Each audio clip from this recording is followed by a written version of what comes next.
So I just want to thank all of you for being here tonight. My name is Miles Cochran. I'm a public information officer for Caltrans District 1, representing Humboldt and Del Norte counties. And tonight specifically, we're talking about Humboldt County and a project we have coming up on US 101 from about the Rio Del area to the Del Norte County line.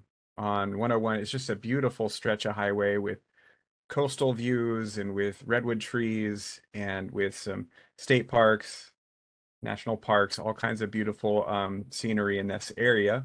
And we have some drainage improvements planned. So this project is called the Humboldt 101 Drainage North Project. And if you have a smartphone, you'll be able to use the QR code, which you can see on your screen right there at the bottom right. Just whip out your camera app and then put it up to that QR code, and that will pull up the web page for this project. And it's pretty in-depth. It's going to go into a lot of the things we're going to be discussing here today. But also Google likes this project as well, so it's pretty simple. You could just Google Humboldt 101 Drainage North Caltrans, and this is going to be the first thing to pop up. And if we roll over to the second slide here, just a few housekeeping items for this presentation today. Just want you to know that at first we're going to be presenting some information, and you can jot your questions down, or you can write them in the chat, or you can reserve them for after we're done presenting, and then we're going to give you an opportunity to either ask those vocally, or you can write them in the chat. So this presentation is going to be shared on our project webpage. I did provide information about how to find that. And yes, if you are participating in this virtual meeting, I want you to be advised that it is being recorded. This is our Title VI statement. Caltrans ensures that no person in the state of California is excluded from participation in, denied the benefits of, or otherwise subjected to discrimination in Caltrans programs, policies, procedures, activities, and services on the grounds of race, color, national origin, sex, age, or disability. And this is not mandatory, but if you'd like, you'd be able to use your QR feature on your phone as well for a Title VI survey. So I'll give you a few seconds with this on the screen in case you want to pull that up and participate in that survey.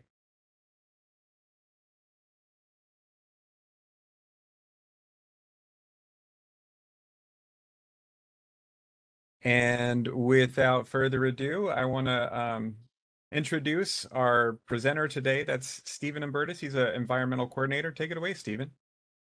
Well, good evening. Thank you guys all for coming. As Miles said, we're going to be discussing the Humboldt 101 Drainage North project. This project, as Miles mentioned, begins down near Rio Del, just south of the Van Dusen River. It stretches up to the Humboldt County, Del Norte County line up near Klamath. It's going to be repairing and rehabilitating approximately 51 drainage systems and 11 traffic management system components throughout the project area. Get into what those are here in just a little bit. David Melendrez is our project manager. Tony Zalek is our project engineer. There's a few others of us down here. Clayton Malberg will be actually managing the construction once we get into that later on. The project is needed to repair failed and deteriorated drainage systems and prevent further road damage, as well as to upsize culverts that may be below the Caltrans current standard of 24 inches. Again, we're going to be upgrading or repairing lighting and transportation management system assets that may be in poor condition. Transportation management system pieces are like the large electronic message boards you may be used to seeing on the side of the highway, car counters, our weather cameras, things like that. And again, the purpose of the project is to prevent roadway damage from potential drainage system failures and just ensure we're maintaining our roads in tip-top condition by upgrading and repairing these lighting and traffic management system elements. And again, here the program construction cost is approximately $17 million. As far as the schedule goes, right now we're up here in this top section. We're circulating the draft environmental document and initial study negative declaration for comments. This comment period will go until approximately the end of the month. This public meeting is part of that process. We'll welcome your comments and questions. You can provide them written or by email or here tonight. Once we receive comments in May, we'll be addressing them and completing the environmental document into June of this year. Once the environmental document is complete, we'll be working on our plans, permits, and acquiring any right-of-way or additional area alongside the road, temporary construction easements, things like that we'll need to complete the project. Construction will begin hopefully next year in 2024 and stretch through 2025 and into 2026. As far as the permit section goes and our partner agencies that we'll be working with, we'll be seeking a Clean Water Section 404 permit from the U.S. Army Corps of Engineers, Section 1600 or 1600 permit from the California Department of Fish and Wildlife. The State Water Quality Control Board also gets in on this with the 401 and 404 Clean Water Act permits, a little bit different focus than the Army Corps of Engineers. And also the Coastal Commission and Humboldt County, who both have jurisdiction on the project, will be getting a coastal development permit from one or both of those entities. And again, we'll be working on that here towards the end of this year once we finalize our environmental document. The proposed drainage improvements, as we mentioned, there's 51 locations. 48 of these will be removing and replacing culverts by trenching. That's these pictures you see here are various methods of trenching, or cut and cover is another way we refer to it. Where things are shallow or close to the surface, we're able to use backhoes, excavators, and just dig a simple trench. Where the trench gets a little deeper here, as in the picture on the left, we have to shore it up a little bit, provide a little additional support to prevent the culvert from collapsing.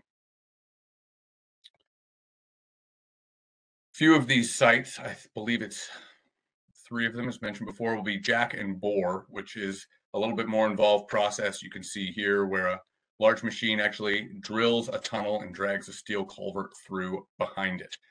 This is used in areas where the culvert is much deeper under the roadway than can be accessed with an excavator or backhoe, and requires a little bit more clearance, a little bit more impact, as you can see, with a larger area to set this drilling machine and a retaining wall for it to push against to provide that resistance to drill through. This is just a sample layout showing you sort of the basic footprint of impacts and work that needs to occur for a sample example cut and cover site. As you can see, it's pretty straightforward. We'd be working within one lane, trenching, and then covering that up and opening it up in another lane. In this particular case, we'll be adding a drainage inlet in the median of the road, and then extending the culvert on out to the outlet. The fluorescent green here on the end is rock slope protection, the boulders you might be used to seeing at the end of a culvert to help prevent or ameliorate erosion in those locations. This is an example layout for a jack and bore, the trenchless sites. A little bit more going on here, but the important parts are here on the right side. You can see an excavation where the auger and drilling machine, the jack and bore machine, would go. It's a pit that is dug to the correct depth to provide for the takeoff of the culvert. Drills underneath, and a little bit larger area on the end, additional RSP. And then I'm not sure if you can see it on your screen, but the existing culvert would be abandoned and capped in place and left there, and a new culvert placed just adjacent to it. And this is just an example of one of our transportation management system sites. You can see in all cases, these are existing sites, existing signs, electric